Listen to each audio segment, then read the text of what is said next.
नमस्कार दोस्तों, स्वागत है तमारू गुजराती टिप चैनल ની અંદર। तो दोस्तों આજે આપણે આ વિડિયોની અંદર વાત કરીશું રેવન્યુ એટલે કે મહેસૂલ તલાટીની જે 2018 ની અંદર સે ભરતી આવવાની છે। તો દોસ્તો આ રેવન્યુ એટલે કે મહેસૂલ તલાટીની અંદર અભ્યાસક્રમની વિશે છે આપણે વાત કરીશું। તો એમાં શું પૂછાઈ શકે છે। તો દોસ્તો વાત કરીએ તો સમયની, તો આ રેવન્યુ તલાટીની જે ટેસ્ટ છે તેનું 1 કલાકનું પેપર હશે। ત્યારબાદ જોઈએ તો એની અંદર ગુણ કેટલા હશે, તો 100 માર્કનું છે પેપર હશે। ત્યારબાદ જોઈએ તો કયા વિષય અને એમાં કેટલા ગુણ હશે। તો જોઈએ તો ગુજરાતી ભાષા અને વ્યાકરણના છે 35 ગુણ જેટલું છે પૂછાશે। ત્યારબાદ ગણિતની વાત કરીએ તો ગણિતના 15 ગુણ જેટલા છે પૂછાશે।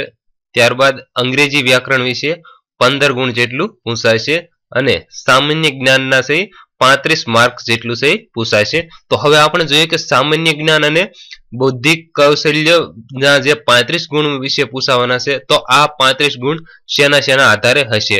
તો આપણે જોઈએ આ 35 ગુણની અંદર સામાન્ય વિજ્ઞાનના અને ભારતનું બંધારણના પણ પ્રશ્ન હશે। ત્યારબાદ જોઈએ તો તાજેતરના મહત્વના રાષ્ટ્રીય મુદ્દાઓ અને બનાવોના વિશે પણ પ્રશ્ન હશે।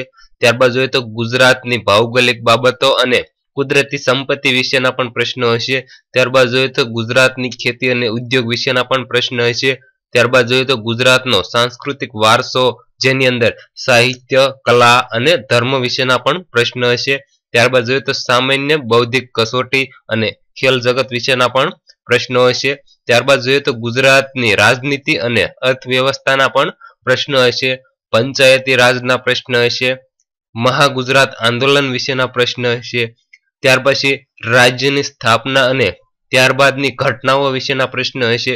વિવિધ ક્ષેત્ર જેમાં દેશમાં મહિલાઓનો ફાળો એના વિશેના છે પ્રશ્ન હશે। પછી આંતરરાષ્ટ્રીય મુદ્દાઓ અને ઘટનાઓ વિશેના છે પ્રશ્ન હશે। ત્યારબાદ હવે વાત કરીએ આપણે ગુજરાતી ભાષાના 20 ગુણ હશે અને વ્યાકરણના 15 ગુણ હશે। તો આમ કુલ મળે અને 35 ગુણ હશે। તો એમાં શું હશે, તો ગુજરાતી ભાષા અને વ્યાકરણની અંદર છે સમાસ વિશે પૂછાશે, છંદ વિશે પૂછાશે, અલંકાર વિશે પૂછાશે, સંધિ વિશે પૂછાશે, સમાનાર્થી અને વિરોધી શબ્દો વિશે પૂછાશે, શબ્દ સમૂહ વિશે પૂછાશે, કહેવતો વિશે પૂછાશે, રૂઢિપ્રયોગો વિશે પૂછાશે। આ બધું છે એનો સમાવેશ કરવામાં આવે છે 35 ગુણની અંદર। ત્યારબાદ જોઈએ તો ગણિત વિશે જે 15 ગુણ હશે, ગણિતના પ્રશ્ન દાખલાઓ એના, તો ચાલો જોઈએ તો નંબર સિસ્ટમના દાખલા હશે, લસા અને ગુસા એટલે કે લઘુત્તમ સામાન્ય અવયવ અને ગુરુત્તમ સામાન્ય અવયવ વિશેના દાખલાઓ હશે, અપૂર્ણાંક વિશેના દાખલાઓ હશે, સાદુ રૂપના દાખલાઓ હશે, ઘનમૂળ અને વર્ગમૂળ વિશેના દાખલાઓ હશે, સરાસરીના દાખલાઓ હશે, ઉંમર આધારિત દાખલાઓ હશે, ટકાવારી, નફો ખોટ અને ઘાત અને ઘાતાંક વિશેના દાખલા। ત્યારબાદ સમય અને કાર્ય વિશેના દાખલા, ભાગીદારી વિશેના, મય અને અંતર વિશેના દાખલાઓ, કામ અને મહેનતાણું વિશેના દાખલાઓ, સાદુ વ્યાજ અને ચક્રવૃદ્ધિ વ્યાજ વિશેના દાખલાઓ અને ઘનમૂળ અને ક્ષેત્રફળ વિશેના દાખલાઓ પૂછાઈ શકશે। ત્યારબાદ જોઈએ તો અંગ્રેજી વ્યાકરણની અંદર વાત કરીએ તો જે 15 ગુણના પ્રશ્ન હશે, તો તેની અંદર શું પૂછાશે કે આર્ટિકલ એટલે લેખ હશે લખવાનો। ત્યારબાદ જોઈએ ટેન્સ એટલે કાળ, જે 12 કાળ છે તેના વિશે પૂછાશે। પછી એક્ટિવ અને પેસિવ એટલે કે સક્રિય અને નિષ્ક્રિયતા વિશે પૂછાશે। ત્યારબાદ જોઈએ તો ડાયરેક્ટ અને ઇનડાયરેક્ટ સ્પીચ વિશે પૂછાશે।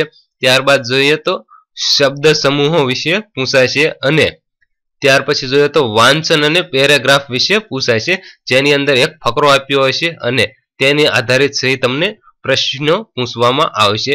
ત્યારબાદ શબ્દ ભંડોળ વિશેનો પૂછાશે, પછી સંયોજકો વિશે પૂછાશે અને રૂઢિપ્રયોગો વિશે પણ પૂછાશે। તો આટલું અંગ્રેજીની અંદર 15 માર્કનું છે પૂછાશે।